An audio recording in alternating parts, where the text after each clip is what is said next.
Hello, I'm Dr. Sam Hancock of the Emerald Planet and Emerald Planet TV. We come to you on a week-to-week basis from Washington, D.C. in the United States as we look around the globe in 144 different nations, looking for those 1,000 best practices, the technology, services, and products that are making a difference as we move through the 21st century. And as we have a planet of 9 billion people by 2038 and possibly 12 to 13 billion by the end of this century, how are we going to be able to take care of all these people on planet Earth? And that's what Emerald Planet's all about. We come to you looking at the solutions, the best practices from around the globe as we create the Emerald Planet. Hello, welcome to the Emerald Planet. We're making a difference as we move through the 21st century. And seeing the long-term impacts of climate change.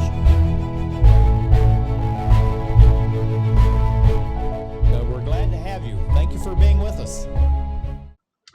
Looking at the Gambia and West Africa, small country, yet very powerful as far as food production and being willing to share its green best practices around the globe. And that's what we're really talking about. We have Awamary Khan. She's a founder plus CEO of the Woman Boss. And we're going to be talking about promoting healthy living through agriculture, which is really a new theme that's going all across the African continent, 54 nations. And people are really taking this seriously, particularly the females. And so, Awamary, why are women becoming so enamored with and interested in agriculture, where before it was almost like it was shunned or was something that you just did in the countryside? But us modern urbanites, we really don't have to think about agriculture. Correct. So I think, especially for the country of the Gambia, majority of the farming was done in rural parts of the Gambia. And so now you tend to find all these women that are college educated, post-graduate education, coming back home and saying that, you know what, I know that this is something that we need to push for, because if you travel the world, you'll see that there's a high chance and high growth of organic, non-GMO fruits and vegetables that's being promoted. And so since we already live that type of a lifestyle, why not promote it more into our communities, and then get to go back to how we used to eat the healthy foods and way of living, rather than heavy on starch with rice and bread and so on, because it's the new way of living. Right. Now, looking at the map of Gambia, we've shown this before, but where are the concentrations as far as women that are available to do the agriculture? And also, where would you find the land to do agriculture? I know we can do what's called small lot farming and make a living wage. But what you're sharing is, in this case study number 4, this lady actually has 10 hectares of land. That's a lot of land in a place like the Gambia. Correct. She's a young lady. She's in her 20s, and her parents fortunately, her parents were able to acquire land for her, and so she owns 10 hectares of land, but it's in rural parts of the Gambia. So if you look at the city, the capital city, which is Banjul, with the little star there, and that's more of the urban parts of Gambia. So Bakau, Banjul, Serekunda, Brikama, that's more part of the urban parts of Gambia. And then you go into where the little looks like a snake almost, parts of that with the river going through it. Those are more parts of the rural parts of Gambia, where you have larger parcels of land that you can get and grow your fruits, vegetables. And in this case, hers is located in the rural parts of the Gambia. Now, looking at, I'm going to just pick one of these rural cities, towns like Georgetown. How many women would be in that area that actually would have access to land, and through the Woman Boss be able to start setting up their own agricultural produce, farm their own land, or actually collaborate with landowners around them to actually have an agricultural production business? So I'm not too familiar with Georgetown. All I know is that there's it was an educational town back in the day. That's why since the the name Georgetown. But in Farafenni, we do work in Farafenni, which is a little bit right there above Mansakonko.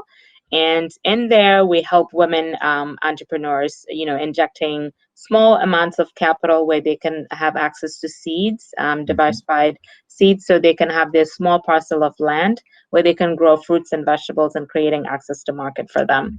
And these are more, they're still part of rural Gambia, but then it's in the lower river, they call it lower river region of the Gambia. Now we're looking at a larger tract of land, 10 hectares. Also, we're starting to see mechanized equipment being used. So is she actually expanding the amount of land that's in production and also increasing the amount of products that she can both use locally within the Gambia and also for export? Well, she's trying. So she's this young entrepreneur and, very popular with what she's doing because she's producing lots of fruits, so dried fruits and nuts. Cashews is one thing that not an easy job, obviously, to produce because everything is handmade, but it's a very popular nut that's being exported out. So she produces that. And, with the freezing and dried freezing of fruits and vegetables that she wants to do, she educated from outside. And so you can see that, these are some of the bananas and papayas that she's growing. But mainly for her, she found a local, refurbished machinery that she wants to use. But even with that, it's such a small scale to maintain the entire 10 hectares of land. So she's only getting to use the 2 hectares of land and waiting to have, more resources to have that. I just want to point out to our viewers, we're always looking for the best practices and everything that we're doing, Awamary. And when I was traveling in India last year, I was noticing how now they're planting all the trees below the surface of the surrounding terrain and allowing that to become a sump for water, but also it becomes a carbon sump as well. But I want to point this out to our viewers. Look at how these trees are being planted. I just put 7 new trees. I'm planting an urban forest in the middle of Washington, D.C., Awamary. And I use the same technique that you're looking at right here. We planted the trees about 5 to 6 inches below the surface of the land. And then we filled that in with mulch in order to capture it. We've been having severe thunderstorms here, not taking away from your story, but just so that people understand this. But where these 7 trees are located in the yard, you can actually see the water gravitating to go into these small recessions. And it's actually keeping the stormwater from running off onto the streets and out into the Potomac River. So planting the trees like this is really very important. But looking at the labor that she has access to, how is she training and what is she doing as far as a true woman boss to employ people in her surrounding community? So for her, obviously, she wants to make sure that if you know the Gambia, obviously, you'll know that we have a migration crisis where we have a lot of male youth are taking the back way, going through, the taking boat rides through western coast of the Africa, going into North Africa, then getting into Europe. And a lot of people, obviously, the boats get to capsize, so they don't get to make the journey. And so we encouraging them through agriculture now to say agriculture could be a way out. You want to go look for green pastures, but guess what? When you go into Europe, you're doing the same thing. If you go into Spain and Italy, you get to be a farmer. You're picking strawberries for other people. So why not do it in your own land where we're teaching you how to be a good farmer, sustainable farmer, creating your own wealth, and so on. So looking at this, as far as the men and within these communities, so what you're saying is even though you're really focused on female entrepreneurship and education and business development and all that, a lot of these skills, just like in any community, once you start educating one part of the population, others are starting to benefit from it. So not only it's important as far as the employment, but also the education. So, how are you actually parceling this education out now to the males within the communities? So for us, I mean, this is the Woman Boss, but I'm also the founder of Overall Innovate Gambia with the different initiatives and concepts. And Hmm. so the Woman Boss is only targeting women, but everything that we do is really targeting the entire population and what we can do. And so this is actually parts of, the thing is obviously she's employing youth, male youth that are higher risk of, taking the back way is what they call it, the migration. Hmm. But for us, we even looking at further to bringing precision farming where you're using the technology to looking at the soil quality, using drones to utilize and think about larger scale, but that's not drawn through the One Boss. It's my other initiatives that I actually work Right. Yeah. on. Innovate Gambia, which is Yeah, very important. And we see this here. I mean, this really is a lot of handwork that's going absolutely. on in all this. But when you look at the soil, I mean, it really is very high quality soil. I think we just Correct. skipped over this. I just want to show that mechanization is Yeah. available there, depending on the size and scale, and can be used as far as increasing the amount of productivity that you have.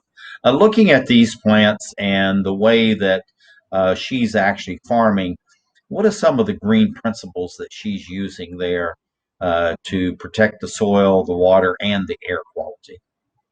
So for her, I mean, I know that she uses a lot of technology that she wants to use because of her educational background. Mhm. To make sure that she's maintaining, soil quality, the water levels are okay, educating the other farmers on how to do that, especially for the young youth that she's training and maintaining in her farm. But most so is the quality of the products that actually, the produce that actually comes out. Is it ready for the market? Can we export it? Can we dry them? And so on and so forth. So it's really teaching another layer of just not agriculture to farm to to table per se, but it's farm to table to exportation. Hmm. Yeah, and the whole thing about the cycle economy and supply chain, all these modern concepts that we have are really very, very important in these Hmm. very traditional areas of Africa where the potential really is a new green economy based on agriculture. Absolutely. Yeah. Now, looking at the different plants that she's growing here, she has different products. You have kind of a mix of vegetables, nuts, and fruit. How is Hmm. that actually helping to increase agricultural productivity in the Gambia? It's actually helping a lot because so the nuts are obviously majority of the nuts are being exported out because especially with cashews. But the cashew fruit we get to get to eat them at home, and then the nuts are being processed to which are very labor intensive, but to get to exported that. But the fruits and vegetables we actually get to sell in the markets locally. If you know the Gambia, one thing that's really sad and unfortunate is that majority of the hotels, which we have a lot of, their fruits and vegetables are actually imported in from other parts of Africa Mm, or even in Europe and a majority South America. mm, So we have the land, we have the soil, we just have to know how to properly irrigate the soil and make sure that the produce are well off, that it's the standards of good quality to be able to sell into the hotels, the mm. hotel industry. Yeah, it's really very important. What do you see for the growth and development? We have about 20 seconds on for this, Awamary. Sure. For agriculturalists like this, the females, over the next 5, 10, or 15 years, and we have to be quick. Yes. All I can see is growth, growth, growth. I know in the Gambia, it's people like her that, or the other women that are featured, are only empowering other women that are coming back home, maybe thinking about or have a passion of healthy eating and growing their own food. So I can only see those numbers, the women entrepreneurs or women farmers growing, and it's just going to create more and more and more generational wealth for women. Fantastic. Awamary Khan of the Woman Boss, thank you very much as we Thank create you. the Thank you so Emerald much for Planet. having me. Thank you.